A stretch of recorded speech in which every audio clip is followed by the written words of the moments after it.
Oh, we're ready to go. Okay. We're going to continue with Ampere's discoveries, and I wanted to start by, I mean, I've told you a bunch of things now, and I want to make clear that everybody's got the essential points now. And this morning I told you that Ampere started out repeating that first experiment of Ørsted's, but he did it, canceling out the Earth's magnetic field, and so he could really see the exact pattern of the magnetic force set up by the current in the electric, the electric current in the wire. And what he found, so this is case, say, call it case 1, where we're considering the magnetic force created by an electric current.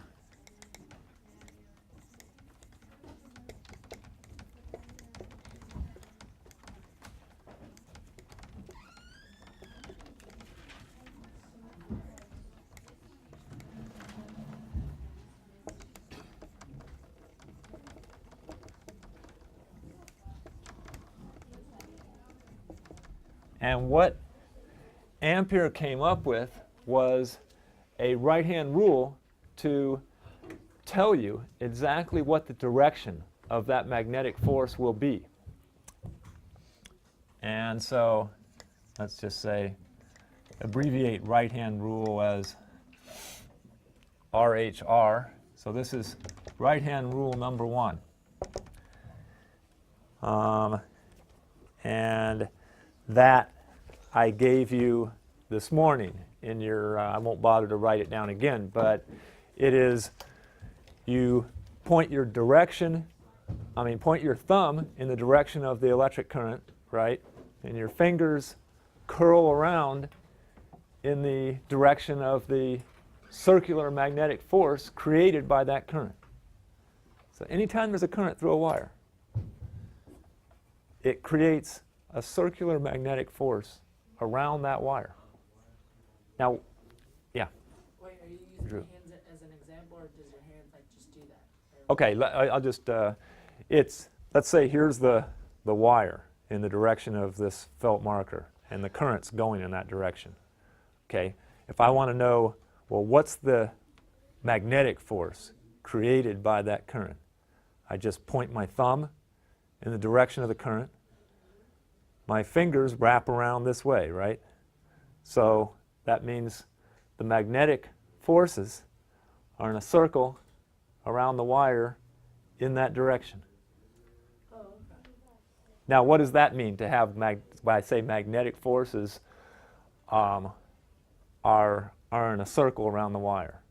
Well, the direction of the magnetic force is always, if I have the north pole of a magnet, it will push it in that direction. So if let's say I have a wire coming out of the board here and a current through it. Okay, according to my right-hand rule, thumb in the direction of the current, magnetic force would be counterclockwise around that wire. Yeah, Daniel. Question. Yeah.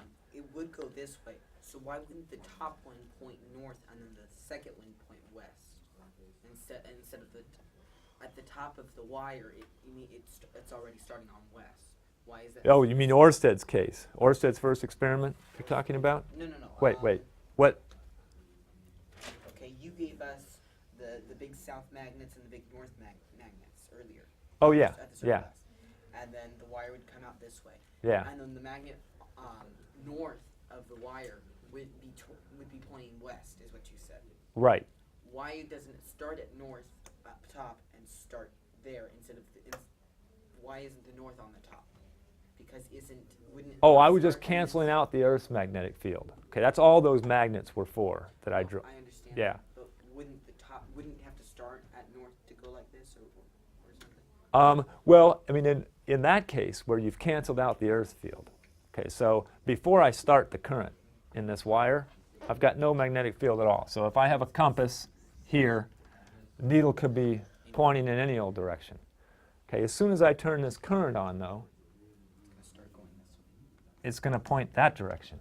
I understand that. Yeah. But why isn't it north? Because doesn't it have to start here to start to go like this?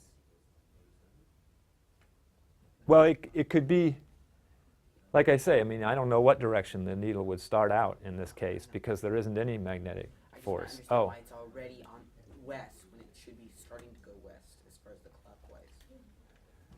why it's already, I'm not getting the question, I guess. No, I mean, if, what are you imagining here? The Doesn't it have to needle, start somewhere? yeah, it has to start It has to somewhere. start somewhere. In this case, So why is it starting? Okay. I mean, if Shouldn't if it be there pointing was, north at first. to well, I start? mean, if he hadn't canceled out the earth field, then obviously it would start out pointing That'd be north. too much like clock. Oh, okay. Okay, it would start out pointing north if there was still an earth field, and then it would deflect toward the west in this case. But no matter where I mean, you can put a whole bunch of compasses around here like we did this morning, and they'll just all point around in a circle like that. So that's what I mean. Whenever I say magnetic force, I mean the direction a compass needle would point at that place. That's the direction of the magnetic force at that place. Okay. Now, so, well, I might as well just write this again. If I had a, so point, thumb, I mean, I think you already have this down. In, no, direction of current, then fingers curl in direction of magnetic force. Okay, now, the second case that Ampere considers has to do with the second experiment that we saw Oersted do, where he was testing the force that a magnet exerts on a current. Okay, so that's a more complicated case now. See, all you've got in this first case is a current. You haven't got magnets exerting some external magnetic force on that current. So this is case 2 adds another complication in. It says, okay, you've got a current now, but in addition, you're going to bring a magnet up to this current and see if the magnet exerts a force on that current. Okay, so in this case, what we're trying to find is the force. We're considering the force on the electric current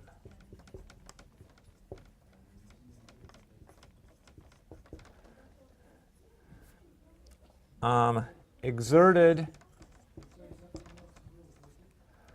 by an external magnetic force.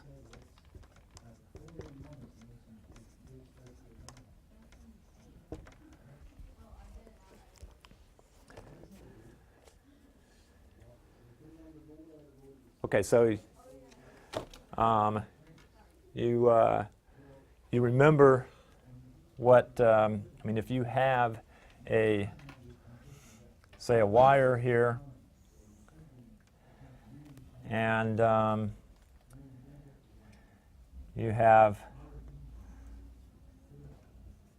say a north pole here and a south pole over here.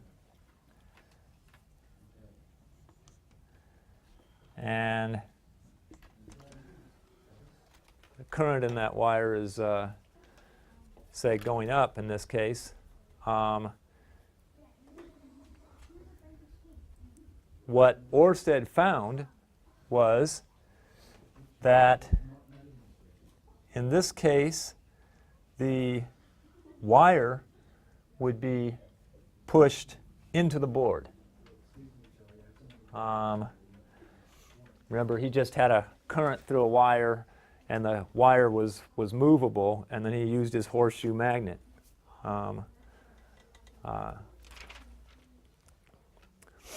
to see which way it was pushed. And if he flipped this around, and so this was the North Pole and this was the South Pole, then he found that the wire would be kicked in the direction out of the board. And he came up with a right-hand rule to describe this, too. Exactly what the direction of the force on the wire is from this, from the magnet. Okay, so let me give you that.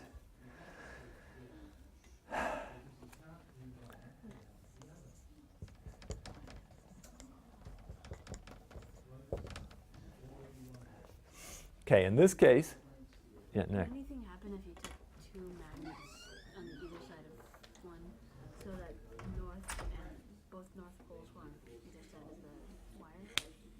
Oh, if you had a North Pole here and a North Pole here, what would then happen is that the magnetic forces from those two magnets would be opposing each other. So if the magnets were of equal strength and they were equal distances away from the wire, then they would just cancel each other out. And it wouldn't do anything to the wire.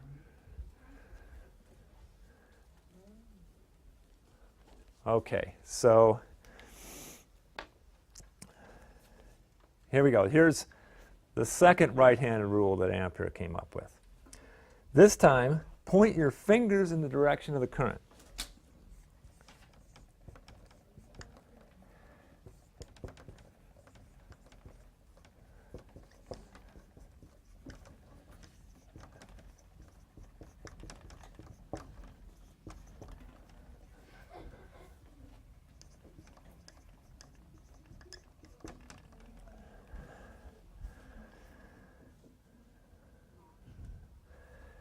Okay, and curl them in the direction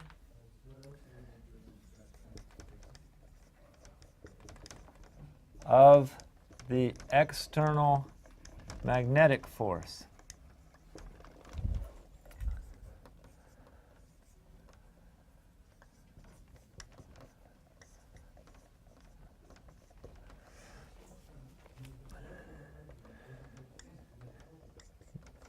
Your thumb, we're going to do some examples. This sounds complicated, but it really isn't. Your thumb then points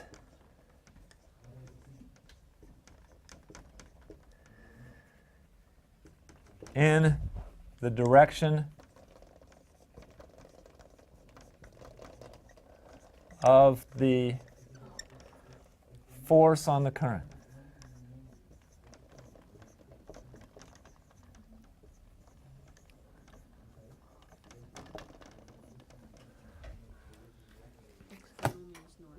External means north.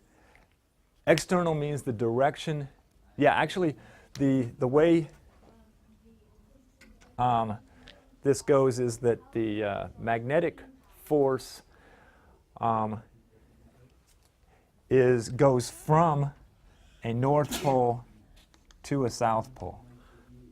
In other words, the direction of the magnetic force is defined as the direction that a north pole would move. Okay, so if you put a little north pole right there, it would move in this direction, like away from the north pole of the magnet and to the south pole, right? So basically in the south, bend it to the south. Yeah, I mean, the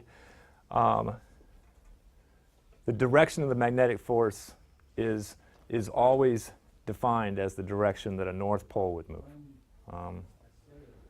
So,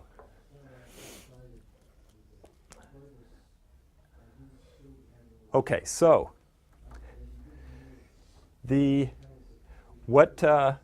what would happen according to this rule now? What do you do to figure out which way the wires are going to move? Troy.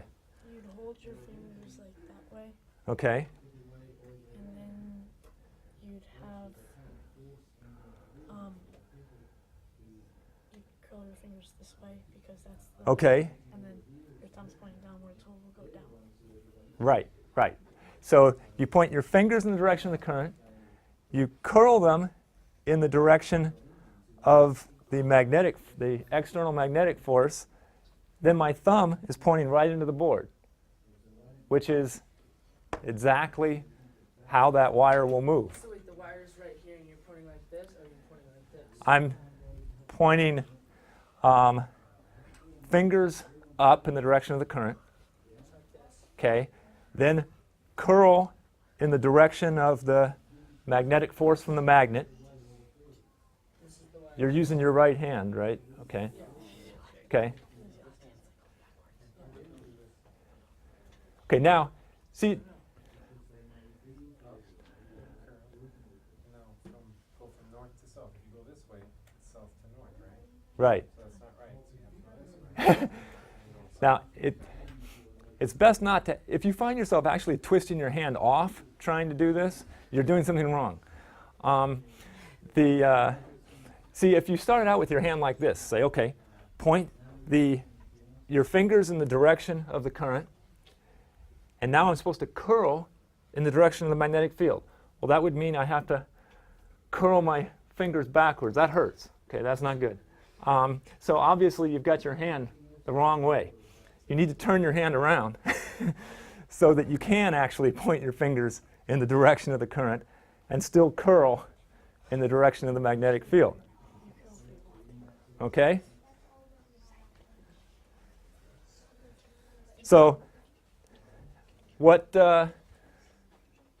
now let's do another one. I reverse the battery, so now the current's going down. Yeah. It Right. comes outward because you go like this. Yeah. Fingers in the direction of the current. Curl in the direction of the external magnetic force, and then thumb points in the direction of the force on the wire, so the wire will move out. Yeah.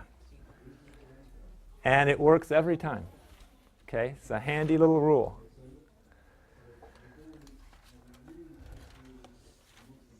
Okay. Now it's kind of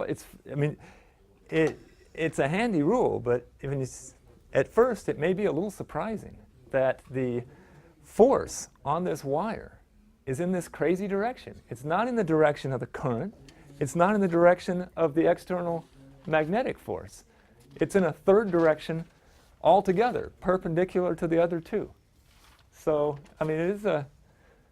but you can't argue with nature. That's the way, that's one of the rules. So we live with it.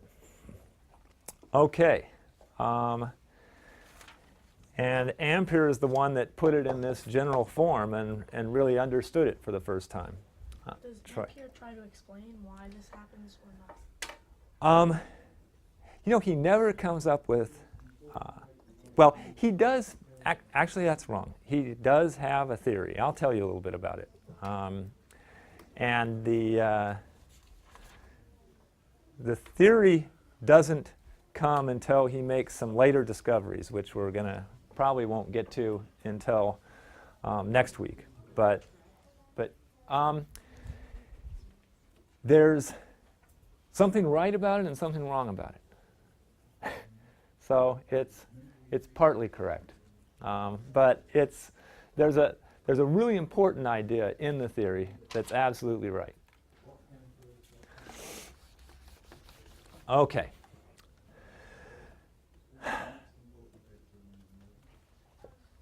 So, I mean, so far, all Ampere has done is really repeat the kind of experiments that Oersted did, except he's gotten a lot further than Oersted because he's come up with general principles, and all Oersted had was the original observations. So Ampere's definitely making progress. Now Ampere decides to do things that Oersted never thought of doing at all.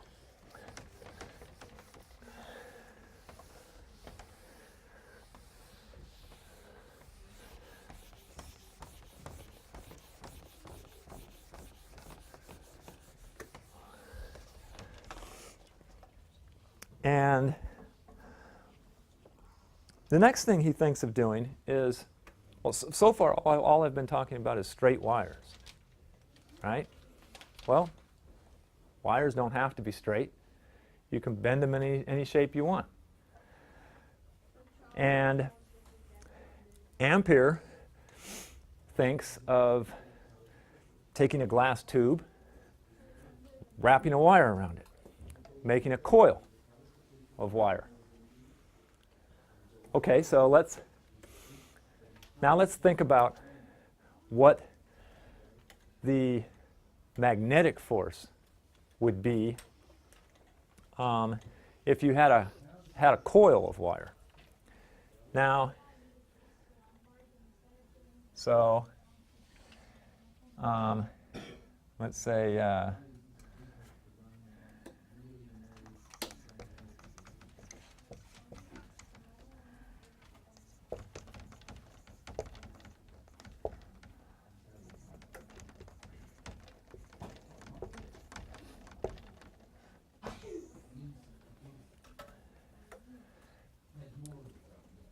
now, the first thing, I mean, what a coil is just like a whole bunch of loops of wire all placed together, right? So let's first consider if you just have a loop of wire,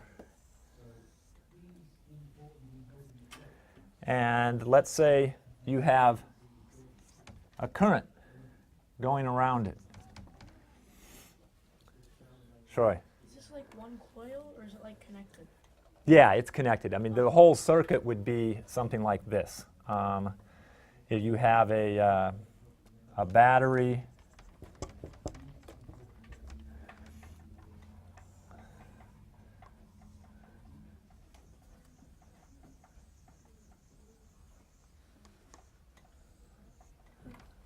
okay, so you've got, you've just taken a part of this wire and you've wrapped it around a glass tube or something, and so you've made it all coil up like that. Okay, and now you're putting a current through it. Now I'm just considering, just for simplicity, I want to consider one loop of that coil.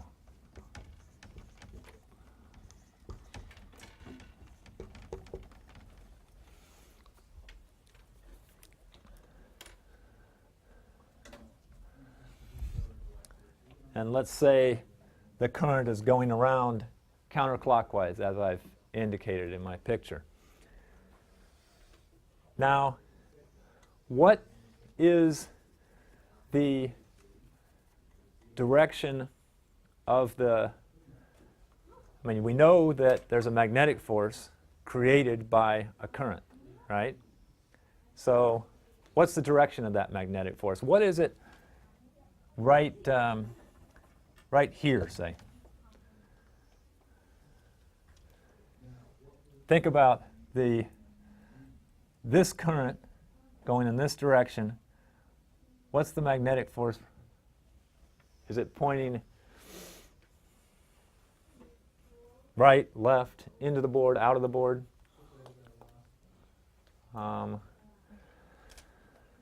There.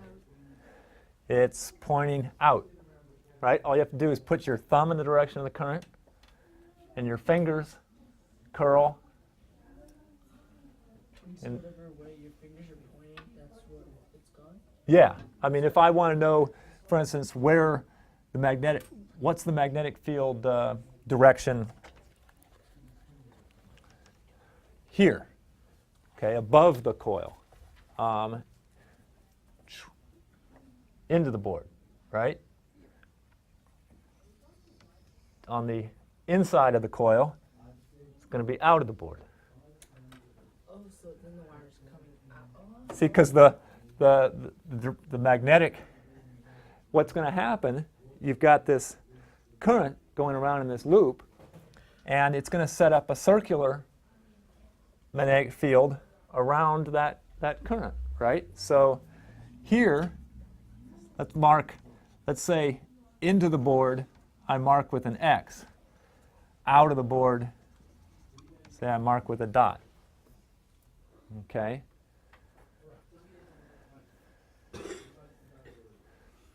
Now, no matter where you look in this loop, the magnetic field on the inside of the loop is always going to be out of the board, right? Down here, the current is in this direction, still out of the board. Here, the current's in that direction, so still out of the board. So everywhere, the contribution of this loop of current inside the loop is always in the same direction. Now notice that it reinforces everywhere too, because here, let's see, if you look on the, okay, that the current that's going up on the left side of the loop,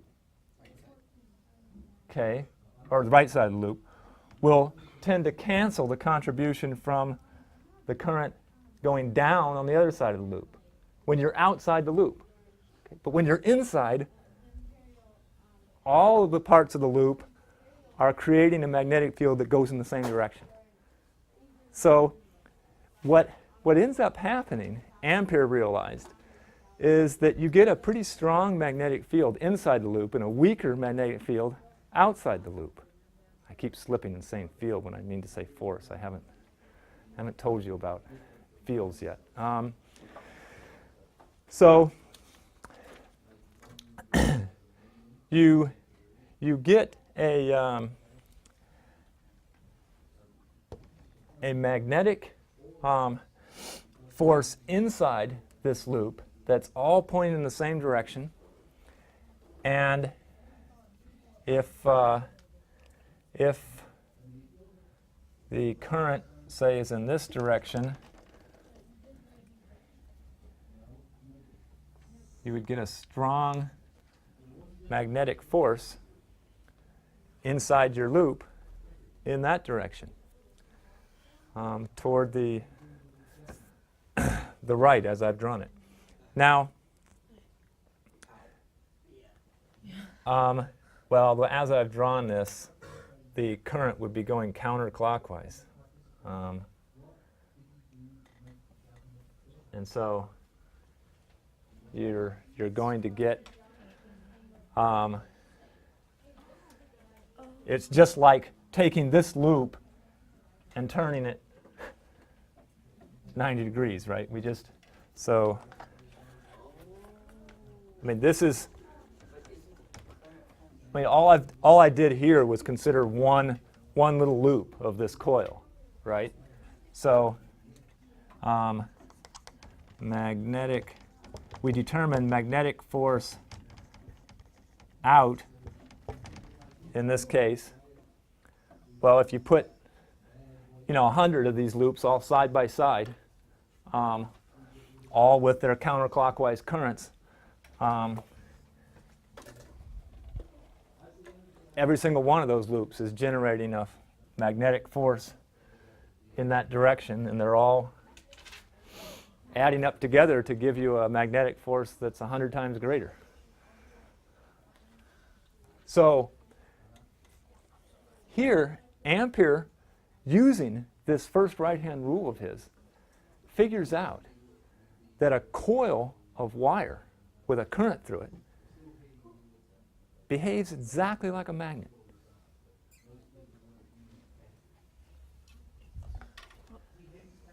Yeah. So north, which side would north be on that coil? Of the Oh, magnet? Oh yeah, it's going now. so the magnetic force, I mean, remember that the magnetic, the direction of the magnetic force is the direction that it would push a north pole, right? So if you just consider a, say a magnet, a bar magnet,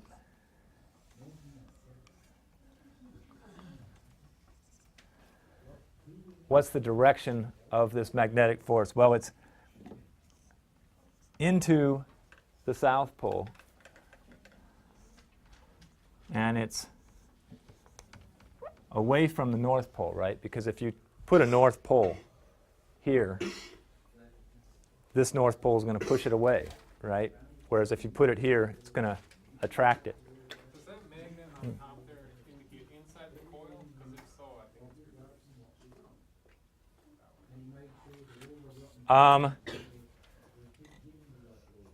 No, this is the same. Yeah, I mean, I drew it out, but it'll supposed to be inside the coil. create the. But you have Yeah. room for Oh, you're right. You're right. No, if the same. If I had a bar magnet in place of this coil in the alignment I've shown, it would create the same kind of field as the. Yeah. So if I had. Same force. If I had it in there. Because magnetic forces leave north poles and go into south poles. Troy. But why would you say that? Like, because if you have a south pole above the north pole, then it would be going in the other direction. Like if you have a south pole above that magnet right there, Yeah, okay. because then So you want to put a south pole up here?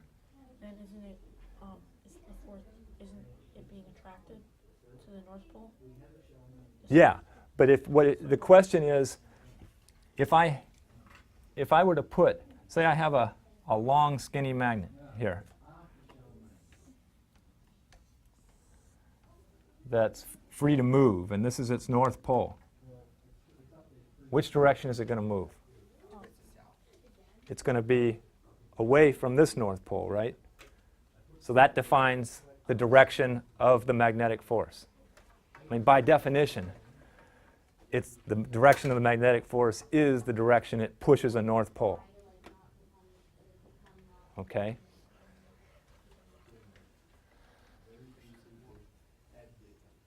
Yeah. Okay. So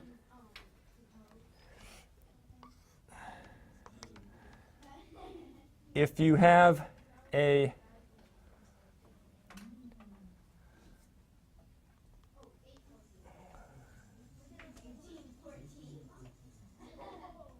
coil of wire and you send a current through it, well, let me see. That's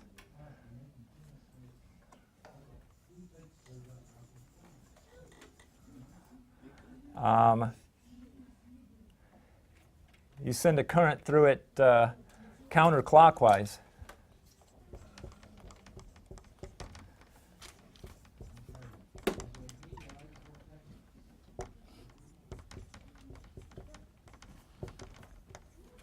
Then that will actually produce a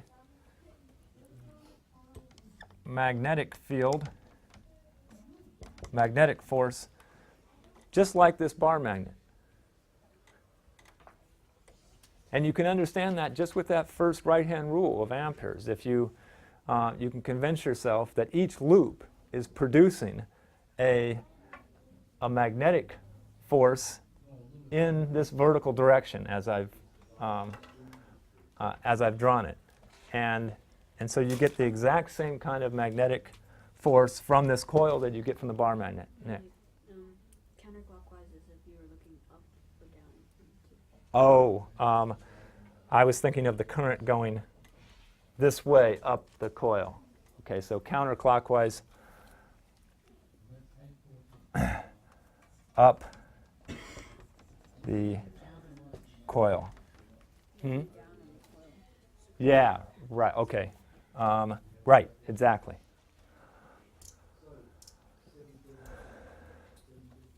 Right. So now this gives Ampere an idea. Ampere, remember Coulomb had the idea when he studied electricity and then he studied magnetism that, I mean, he accepted Franklin's theory of an electric fluid to explain electricity and electric current, right? So there's this fluid moving around, special electrical fluid. But then when he studied magnetism, he thought, well, iron and magnetic things must have a special magnetic fluid, you know, different magnetic particles that make up their own magnetic fluid. Well, if you have two different fluids like that, completely independent of one another, you wouldn't expect to see what we've seen today, right? I mean, electricity is actually producing magnetism. Magnetism is exerting forces on electricity. So at this point, Ampere thinks there isn't a separate magnetic fluid. All there is electric current, according to Ampere. And it's always electricity in motion that is causing magnetism. That what's going on is always like what's going on in the case of this coil. In the magnet, you actually have little circulating electric charges that are causing the magnetic forces from that magnet. In other words, he wants, in effect, Ampere's idea is we get rid of the magnetic fluid altogether, in effect. We reduce everything to electricity and just electricity in motion. And we can understand everything just in terms of that. Troy. Could you have like then a wet thread, like just a wet thread, maybe make it in, somehow make it stay in a coil shape, Yeah. and if you get electricity flowing through it, it would work as a magnet? Yep. I mean, if you want to have a better magnet, use a wire because you'll get a bigger current. Here's I'll tell you one thing that Ampere did. He took an iron bar that wasn't magnetized. Okay, he wraps a wire around it. Then he puts a big current through it. What do you think happened? He magnetizes it, right? Because the current creates this strong magnetic force, and that magnetizes the iron bar. So, yeah. Is there still a heat fluid that they were still talking about, or did they already get rid of that? No, people were still talking about that even at this stage. So it's been reduced to 3 fluids. Yeah, although some people are disagreeing now with that idea of a heat fluid. So that's controversial. The one that's the least controversial now is magnetic fluid. Most people still accept that there's some kind of magnetic fluid. Excuse me, electric fluid. So that kind of destroyed the theory of magnetic fluids because it just generated magnetic fluid.